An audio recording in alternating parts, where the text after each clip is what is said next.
Yeah, well, primarily this recent year has demonstrated that without true inclusion in the management pipeline, what the press achieves above all else is sowing the seeds of confusion and turmoil among the Americans, among our citizenry, and it's very unhelpful. The best example I remember of this past year, is that when Obama gave his speech in Philadelphia, which became known as the race speech, if you go back and read that speech, there was nothing in there that was like revolutionary. Do you know what I mean? But the reason why it made news is because it was news to so many people who run newsrooms, that there are all these nuances to the sort of racial dynamic in America. And the fact that he folded in class, brilliant. Those of us who live on the ground understand this. Those of us who are of his era, post-civil rights era. Nothing he said was in and of itself news. The fact that he said it in that forum is what made it so astounding, and in particular because, and I don't know if I agree with you that it gave, news leaders a chance to say, well, no, we don't have to talk about this anymore. I think it was sort of a shock to the system, and that there is now sort of an opening for this. But the problem, as Jill Nelson pointed out recently, is that the leadership and the ownership of big media in particular don't want to make the necessary sacrifices. They don't want to give up the power. Let's just be very real about this, because that's what it's going to take.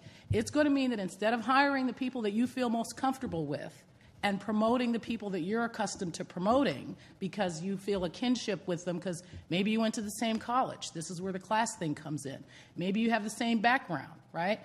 You're going to have to open up the pipeline more consistently and with more forethought and with more calculation in terms of building in inclusion. They don't want to hear diversity anymore. That's another thing.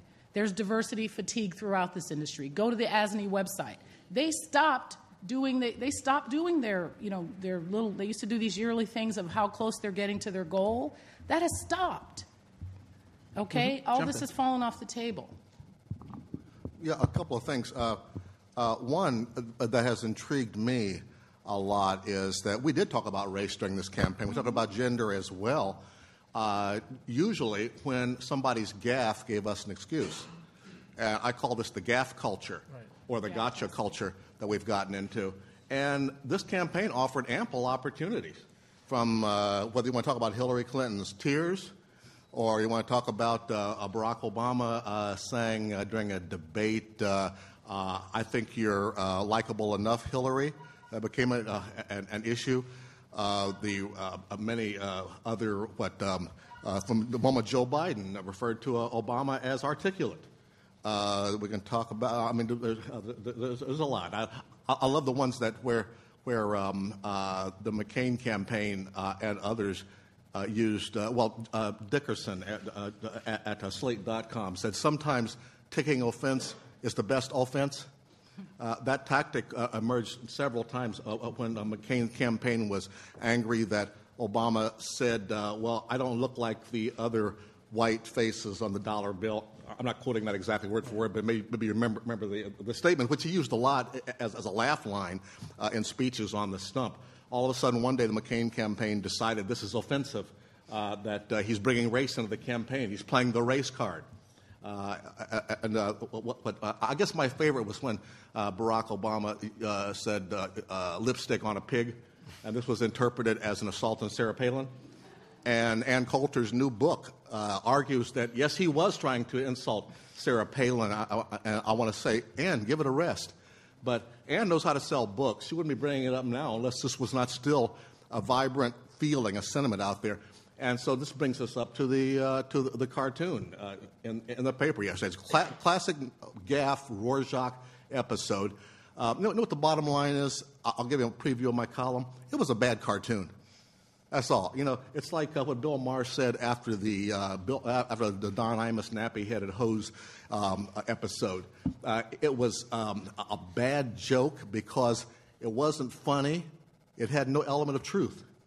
And I would add, it had no precision to it. If you're going to be a good humorist, your joke or satire has to have some element of precision to it. I looked at the monkey cartoon and I said, what is this about? I honestly didn't know. Is it about the stimulus? Is it about Congress? Is it about that chimpanzee who attacked the lady? What is it about? And he's a good artist. He draws well, but he's not funny. And this happens with a lot of editorial cartoonists. It's just another fact. But anyway, I wanted to throw that out there. And one other thing is, I don't think we ought to talk about media jobs as if the landscape is the same as it was when I came in the business back in the day of the typewriter. Why has the ASNE stopped counting? I suspect one reason is newspapers are an endangered species right now. And I know, and we can talk about this, but I've got empty desks all around me at this point, and paper is dying while the news is vibrant and alive. I just saw a piece in the paper this morning about how the wire services, Reuters, Bloomberg, et cetera, are now becoming independent entities unto themselves because that's the future. We're not journalists now. We are content providers. Mm-hmm. And so the whole way we view that we have viewed for the last 40 years, diversity in newsrooms, is going to change because the newsrooms are changing.